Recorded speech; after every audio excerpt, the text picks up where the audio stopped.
Hi friends, இந்த வீடியோவில் நம்ம என்ன பார்க்க போகிறோம்னா, ஃபஸ்ட்டு சொல்லிடுறேன், இதான் நம்ம வீடுங்க. இதான் நம்ம வீடு. இந்த வீடியோவில் நம்ம என்ன பார்க்க போகிறோம்னா, முட்டு அளவு, அதாவது 40க்கு 40 நம்மளோட ஃப்ளாட் சைஸு. இதோட முட்டு அளவு எங்கே இருக்குது, வீடு நம்ம எங்கே கட்டியிருக்கிறோம், எதனால் நம்ம தள்ளி கட்டியிருக்கோம் அப்படின்னு சொல்லிட்டு அந்த விளக்கம் தான் நான் உங்களுக்கு சொல்ல போகிறேன். ஏன்னா எனக்கு இந்த டவுட் ஃபஸ்ட்டு இருந்துச்சுங்க. நான் ஃபஸ்ட்டு என்ன சொல்லியிருந்தேன்னா, நீ எங்கே வச்சு கட்ட போகிறீங்கன்னு கேட்டாங்க. நான் என்னோடய அத்துக்காக வச்சு கட்ட போகிறேன் அப்படின்னு சொன்னேன்.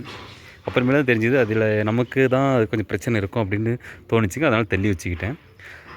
அது என்ன இஷ்யூ இருக்கும் அப்படிங்கிறத நான் சொல்கிறேங்க. இப்போது இதுதான் முட்டு இல்லைங்களா, இந்த முட்டோட பாதி நிலம் நம்மளுதுங்க, இந்த பாதி இடம் அவங்களுதுங்க. சேம் அதே போல் இந்த பாதி இடம் நம்மளுது, இந்த பாதி இடம் அடுத்தவங்களுதுங்க. இதுதான் கான்செப்ட். இந்த முட்டுக்கு கான்செப்ட்னு பார்த்தோமா, பாதி பாதி தான் அளவு பிரிப்பாங்க. இதுதான் கான்செப்ட்டுங்க. இப்போது இந்த முட்டிலிருந்து நான் இங்கே பார்த்தோமா, இந்த சைடு பார்த்தாலும் நமக்கு அரடி இருக்குங்க, இந்த சைடு பார்த்தாலும் அரடி இருக்குங்க. ரெண்டு சைடுமே நமக்கு அரடி, முட்டிலேருந்து அரடி விட்டுருக்கோம். இந்த சைடு பார்த்தாலும் கிழக்கு சைடு பார்த்தாலும் அரடி, இந்தாண்ட வடக்கு சைடு பார்த்தாலும் அரடி. அங்கே முட்டு தெரியுது பாருங்கள் மேலே, அந்த எல்லோ கலர் முட்டு இருக்குது இல்லைங்களா, அந்த எல்லோ கலர் முட்டுக்கு அதுக்கு நான் அரடிங்க.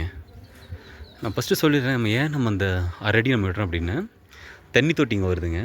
இது தண்ணி தொட்டி, செப்டிக் டேங்க் அங்கே இருக்குது. செப்டிக் டேங்க் மேலே தான் இந்த வாஷ்ரூம் வருதுங்க.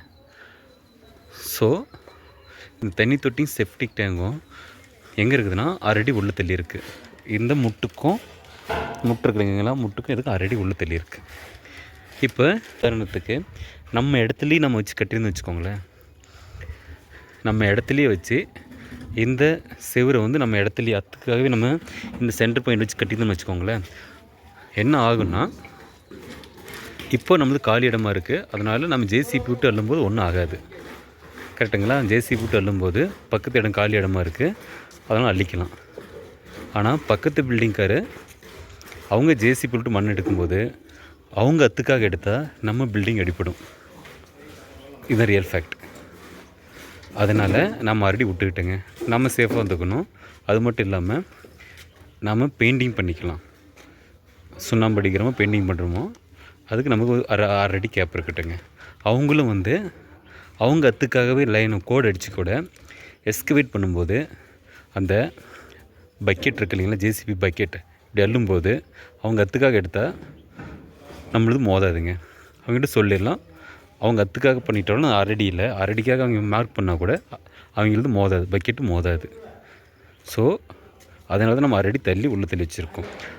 நாம் அரடி நம்ம அத்துக்காக வச்சுருந்தோமா, அவங்க ஜேசிபியில் போட்டு பக்கெட் அள்ளும்போது நம்ம பில்டிங் அடிப்படுறதுக்கு நிறைய வாய்ப்பு உண்டு. அதனால தான் நம்ம அரடி உள்ள தள்ளி வச்சுக்கிட்டோம். ஸோ இதுதான் ரீசனுங்க. நம்ம எதுக்கு அரடி கேப் நம்ம விட்றோம் அப்படின்னது இதுதான் ரீசன். முட்டுக்கும் இந்தாண்ட அரடி இந்தாண்ட அரடிங்க. ஸோ இதுதான் ரீசன். நம்ம பில்டிங் சேஃபாக இருக்கும். எஸ்கவேட் பண்ணும்போது ஜேசிபி டிரைவர் புது பழக்கமாக இருக்கலாம், எப்படி வேணாலும் இருக்கலாம், இல்லை பக்கெட் மண் லூஸாக இருக்கலாம், இல்லை வண்டி மூவ் ஆகலாம், ஏதோ ஒன்று ஆகி நம்ம அத்துக்காக நம்ம கட்டும்போது அடுத்தவங்க எஸ்கவேட் பண்ணி மண் எடுக்கும்போது நம்ம பில்டிங் அடிப்படுறதுக்கு வாய்ப்பு உண்டு, தண்ணி தொட்டி அடிப்படுறதுக்கு வாய்ப்பு உண்டு. ஸோ அதனால் நம்ம அரடி உள்ள தள்ளி கட்டிக்கிறது நமக்கு பெஸ்ட்டான ஆப்ஷனுங்க. Okay friends, thank you. நெக்ஸ்ட் வீடியோவில் பார்க்கலாங்க.